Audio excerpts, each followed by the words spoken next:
നമസ്കാരം. എല്ലാ സജ്ജനങ്ങൾക്കും സന്ധ്യാദീപത്തിലേക്ക് സ്വാഗതം.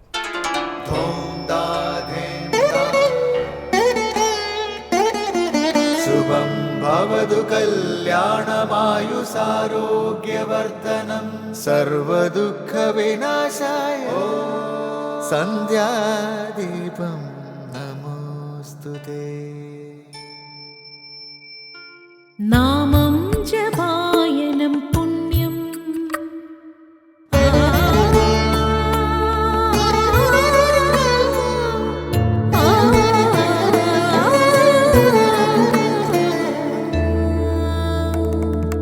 നാമം ജപായനം പുണ്യം നിരുപമദീപാങ്കുരം പോലെ സ്വരശ്രുതിലയവരമതുലം ദീവാങ്കണം മോക്ഷസംഗീതസാരം നീളും വഴിത്താരയിൽ ജീവതാരം മന്ത്രാലാപം മായാവിൻ നിൻ പ്രസാദം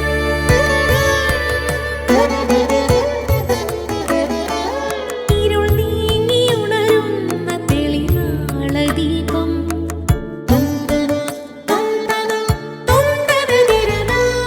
ഇരുൾ നീങ്ങിയുണരുന്ന തെളിനാളദീപം പ്രണവാമൃതം ചൊരിയുന്ന ദീപം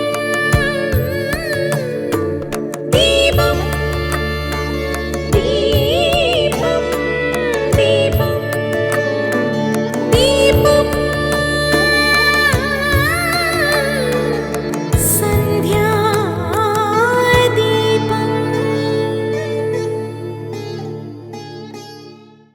മതവും ശാസ്ത്രവും കൈകോർത്തു പോകേണ്ടതാണ്.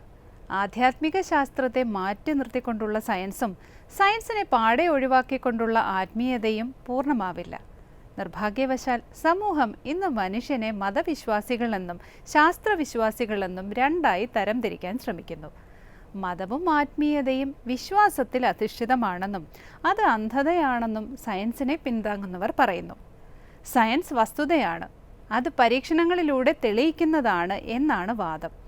എന്നാൽ മതവും ആത്മീയതയും അന്ധമാണ്, അത് പരീക്ഷിച്ച് തെളിയിച്ചിട്ടുള്ളതല്ല എന്ന് പറയുന്നത് തെറ്റാണ്. ഒരുപക്ഷെ ആധുനിക ശാസ്ത്രത്തെക്കാൾ ആഴത്തിൽ ഗവേഷണം നടത്തിയവരാണ് ആത്മീയ ആചാര്യന്മാർ. ആധുനിക ഗവേഷകർ പുറം ലോകത്ത് പരീക്ഷണം നടത്തിയപ്പോൾ ഋഷിമാർ മനസ്സാകുന്ന പരീക്ഷണശാലയിൽ ഗവേഷണം നടത്തി. യഥാർത്ഥത്തിൽ ശരിയായ മതത്തിൻ്റെ ആധാരം വിശ്വാസമല്ല, ശ്രദ്ധയാണ്. ശ്രദ്ധ അന്വേഷണമാണ്. അവനവനിലേക്ക് തിരിഞ്ഞുള്ള തീവ്രമായ അന്വേഷണമാണ് ശ്രദ്ധ. തുടർന്ന് ശ്രീ കാവാലം ശ്രീകുമാർ പ്രശ്നോത്തര രത്നമാലിക ആലപിക്കുന്നത് കേൾക്കാം.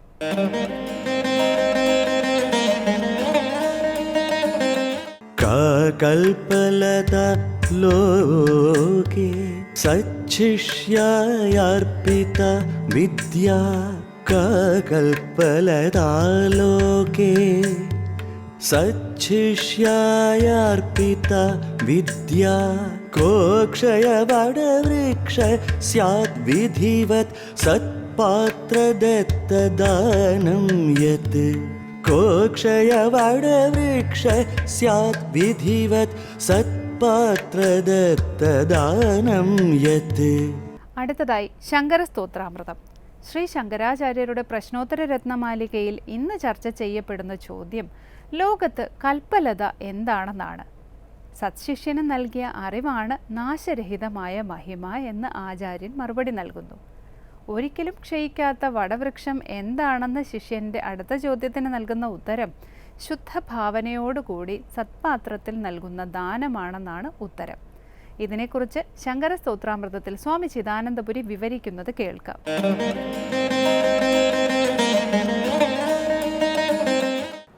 നമ്മൾ പ്രശ്നോത്തര രത്നമാലികയിൽ 38 ശ്ലോകങ്ങളാണ് ശ്രദ്ധിച്ചത്.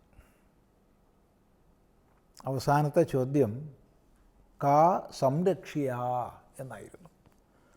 ആരാണ് സംരക്ഷിക്കപ്പെടേണ്ടവൾ? സംരക്ഷിക്കപ്പെടേണ്ടവൾ ആര്? മറുപടി പറഞ്ഞു കീർത്തി, പതിവ്രത, നിജബുദ്ധി. നൈജബുദ്ധി, നൈജബുദ്ധി പറഞ്ഞാൽ നിജബുദ്ധി. അപ്പോൾ കീർത്തിയും പതിവ്രതയും സ്വന്തം ബുദ്ധിയും സംരക്ഷിക്കപ്പെടണം. തുടർന്ന് കാ കൽപ്പലതാ ലോകേ സച്ഛിഷ്യായാർപ്പിതാ വിദ്യ കോക്ഷയവടവൃക്ഷ സ്യാദ് വിധിവത് സത്പാത്രദത്തദാനം യത്. കാ കൽപ്പലതാ ലോകേ, ഇതാണ് ചോദ്യം. ലോകേ കൽപ്പലത കാ, ലോകത്തിൽ കൽപ്പലത എന്താണ്? എന്താണ് കൽപ്പലത? കൽപ്പലത എന്ന് പറയുമ്പോൾ നമ്മെ സംബന്ധിച്ചതൊരു സാങ്കല്പിക ലതയാണ്, വള്ളി. കൽപ്പവൃക്ഷം പോലെ. കൽപ്പവൃക്ഷം ഇത് പ്രസിദ്ധമായ സങ്കല്പമാണല്ലോ. സ്വർഗലോകത്തിലുള്ള ഒരു വൃക്ഷം. ആ വൃക്ഷത്തിനരികെ ചെന്ന് ആരെന്ത് പ്രാർത്ഥിക്കുന്നോ അത് സഫലമായി തീരും എന്നൊരു വിശ്വാസം. സമാനമായി പറയപ്പെടുന്ന വള്ളിയാണ് കൽപ്പലത. കൽപ്പലത ആഗ്രഹിക്കുന്നതെല്ലാം നൽകുന്നു. കൽപ്പലത നാശമില്ലാതെ ഫലത്തെ നൽകുന്നു. അപ്പോഴാണ് ചോദിക്കുന്നത്, ലോകത്തിൽ എന്താണ് കൽപ്പലത? മറുപടി, സച്ഛിഷ്യായ അർപ്പിതാ വിദ്യ. സച്ഛിഷ്യനായിക്കൊണ്ട് അർപ്പിക്കപ്പെട്ട, സമർപ്പിക്കപ്പെട്ട വിദ്യ, അറിവാണ് കൽപ്പലത. ലോകത്തിൽ ഏറ്റവും വലിയ സമ്പത്ത് വിദ്യാധനമാണ്, അറിവാകുന്ന സമ്പത്താണെന്ന് നമുക്കറിയാം. അത് സുവിദിതമാണ്. അറിവാണ് ഏറ്റവും വലിയ സമ്പത്ത്. ആ അറിവ് നമുക്ക് ലഭിച്ചതാണ്. അമ്മയിൽ നിന്ന്, അച്ഛനിൽ നിന്ന്, ഗുരുജനങ്ങളിൽ നിന്ന്, സമാജത്തിൽ നിന്ന്, അങ്ങനെ പല പല മേഖലകളിലൂടെ, അതുപോലെ നമ്മുടെ തപസ്സിലൂടെ ഒക്കെ നമ്മൾ ആർജിച്ചതാണ്, നമുക്ക് ലഭിച്ചതാണ്. ആർജിച്ചതിനെ, ലഭിച്ചതിനെ നൽകിയിരിക്കണം. എന്ത് ലഭിച്ചിട്ടുണ്ടോ അത് നൽകിയിരിക്കണം, കൊടുത്തിരിക്കണം. അത് സാമാന്യമായ നിയമമാണ്. എവിടെയാണ് വിദ്യ, അറിവിനെ കൊടുക്കേണ്ടത്?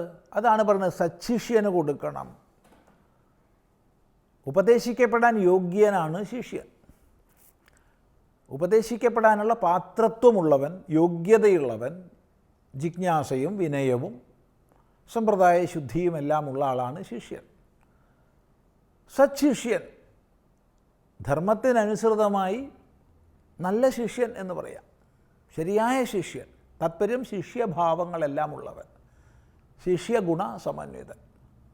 അപ്പം അങ്ങനെയുള്ള സച്ഛിഷ്യന് ആയിക്കൊണ്ട് അർപ്പിതയാകുന്ന, നൽകപ്പെടുന്ന, ഉപദേശിക്കപ്പെടുന്ന, കൈമാറപ്പെടുന്ന വിദ്യ, അറിവ്, അതാണ് കൽപ്പലത പോലെ എന്നുമെന്നും നിലനിൽക്കുന്നതും തനിക്ക് എല്ലാവിധ മഹിമയെയും നൽകുന്നതും. സച്ഛിഷ്യന് നൽകപ്പെട്ട വിദ്യ അയാളിലൂടെ അടുത്ത തലമുറയിലേക്ക് പകർന്നു നൽകപ്പെടും.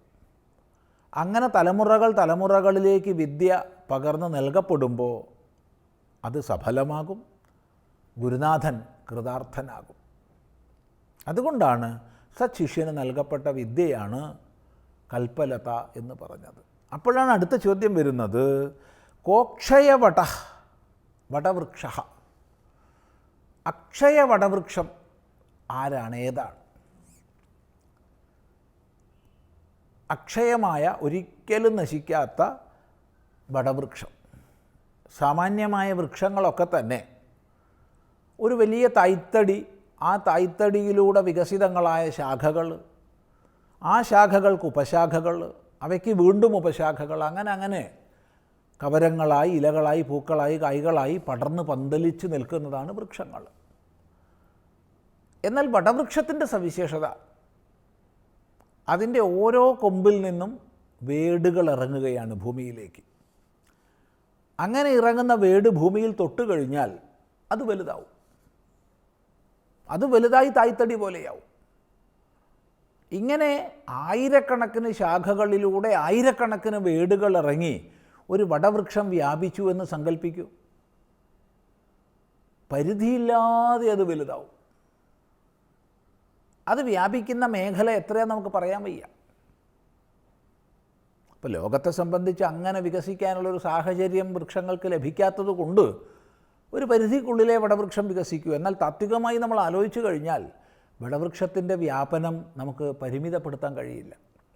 അതുപോലെ അക്ഷയമായ വടവൃക്ഷം ഈ ലോകത്തിൽ എന്താണ് എന്നാണ് ചോദ്യം. അതിന് മറുപടി വിധിവത് സത്പാത്രദത്തദാനം. വിധിപ്രകാരം സത്പാത്രത്തിൽ നൽകപ്പെട്ട ദാനമാണ് അക്ഷയ വടവൃക്ഷം. സത്പാത്രത്തിൽ നൽകപ്പെട്ട ദാനം. 2 വിധിവത് നൽകപ്പെട്ടത്. 2 വശങ്ങൾ അല്ലെങ്കിൽ 2 ആശയങ്ങൾ അവിടെ ശ്രദ്ധേയമാണ്. ഒന്ന്, അത് വിധിവത് നൽകപ്പെട്ടതാകണം. വിധിവത് നൽകപ്പെടുക എന്ന് പറഞ്ഞാൽ ശരിയായ ശ്രദ്ധയോടുകൂടി നൽകിയത്, ഭക്തിയോടുകൂടി നൽകിയത്, അറിവോടുകൂടി നൽകിയത്.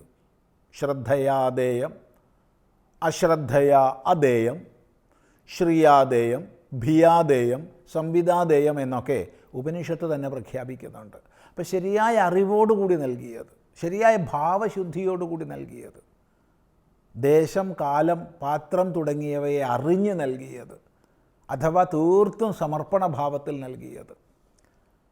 അപ്പോൾ വിധിവത്തായി. പ്രത്യുപകാരം പ്രതീക്ഷിക്കാതെ നൽകിയത് വിധിവത്തായി. ആ നൽകുന്നതോ സത്പാത്രത്തിലായിരിക്കണം, ദുഷിച്ച പാത്രത്തിലാവരുത്. ദുഷിച്ച പാത്രത്തിൽ നൽകപ്പെടുന്ന ദാനം ലോകത്തിന് ഉപദ്രവമായി തീരും. നല്ല ഉദ്ദേശ്യത്തിൽ നമ്മൾ നൽകിയാലും അത് ലോകത്തിന് നാശകരമായി തീരും. അതുകൊണ്ട് സജ്ജനങ്ങളിൽ നൽകിയ, സത്പാത്രങ്ങളിൽ നൽകിയ ദാനമാണ് വടവൃക്ഷം പോലെ വളർന്ന് വികസിച്ച് മഹിമയെ പ്രാപിക്കുന്നത്. വളരെ ശ്രദ്ധേയമായ വാക്യമാണ്. തുടർന്ന് നമുക്ക് അടുത്ത പ്രാവശ്യം പഠിക്കാം.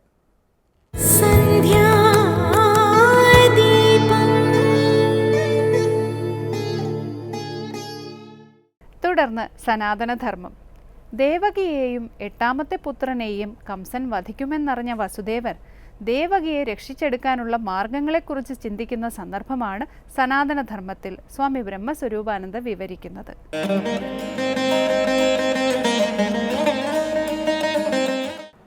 ഓം നമോ ഭഗവതേ വാസുദേവായ. എല്ലാവർക്കും എൻ്റെ പ്രണാമം.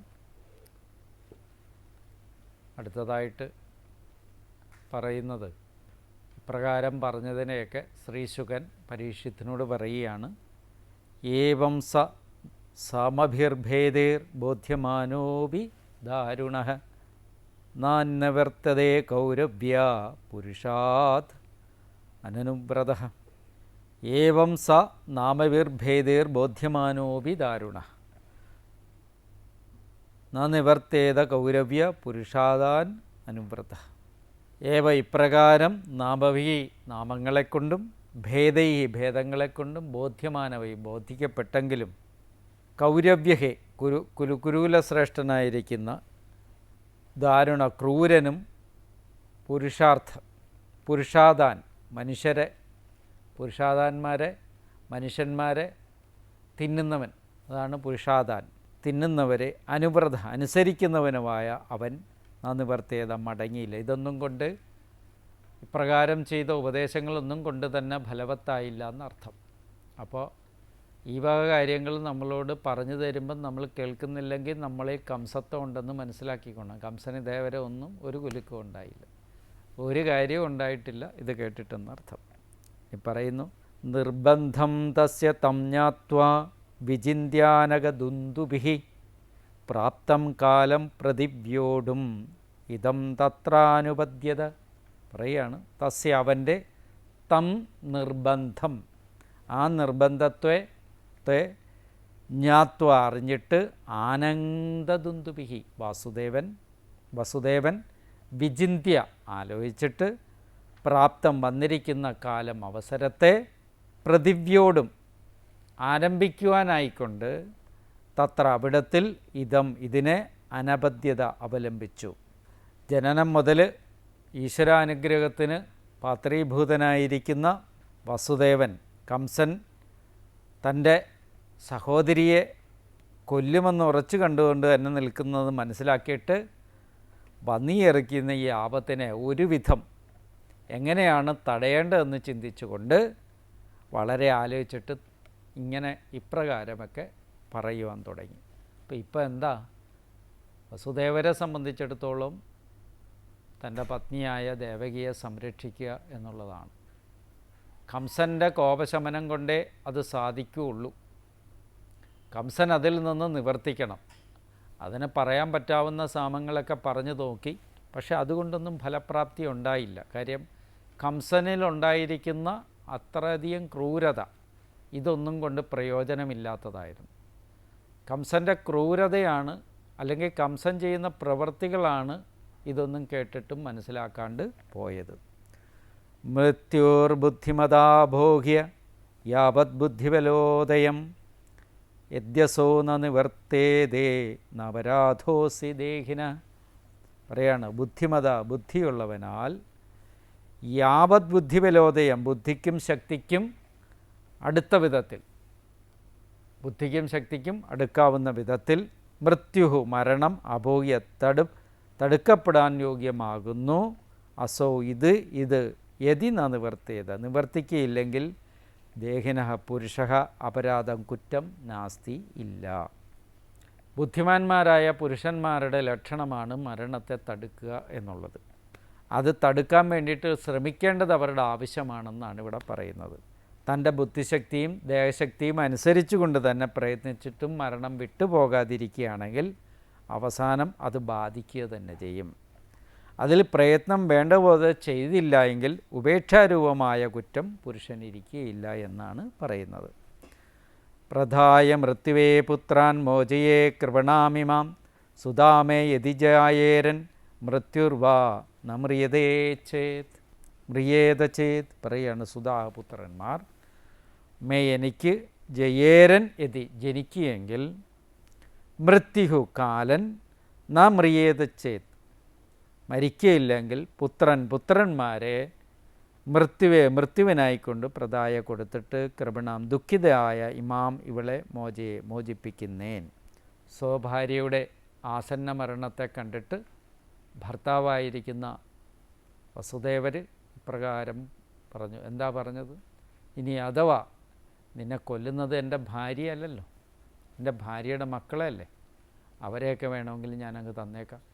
എന്നാലെങ്കിലും എന്തു ചെയ്യണം? ഇവളെ മോചിപ്പിക്കണം, ഭാര്യയെ മോചിപ്പിക്കണം. പുത്രന്മാരെ വധിക്കുന്നതും അത് കഷ്ടമല്ലയോ എന്ന് ചിന്തിക്കുകയാണെങ്കിൽ അത് കഷ്ടം തന്നെയാണ്. എന്നാലും എനിക്ക് ഇവളിൽ ജനിക്കുന്ന പുത്രന്മാർ ഇവളില്ലെങ്കിൽ അതുപോലും നിശ്ചയമില്ല.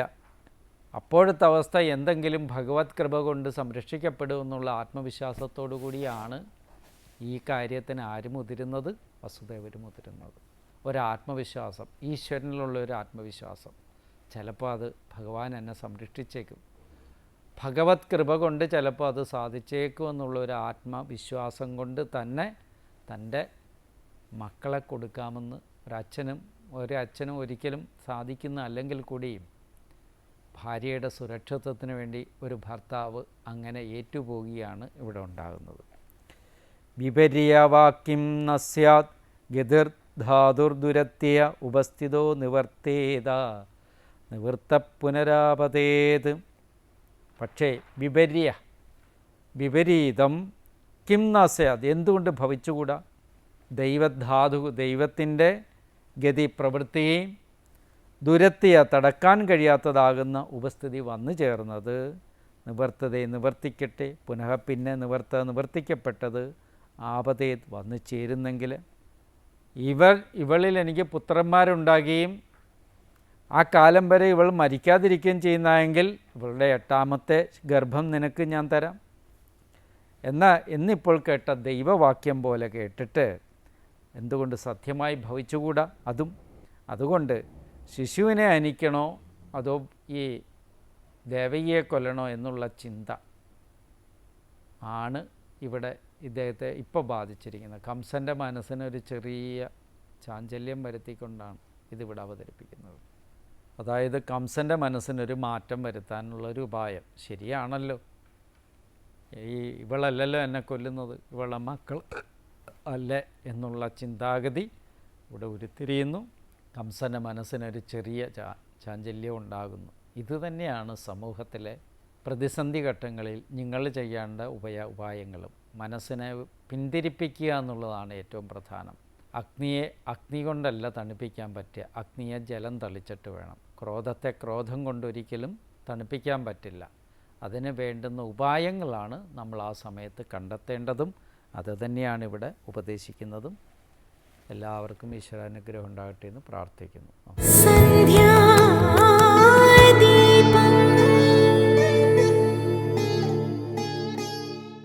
അടുത്തതായി ദീപാരാധനയാണ്. ക്ഷേത്ര സന്നിധിയിലെത്തി മംഗളാരതി തൊഴുത് ഇന്നത്തേക്ക് മടങ്ങാം. എല്ലാവർക്കും നമസ്കാരം.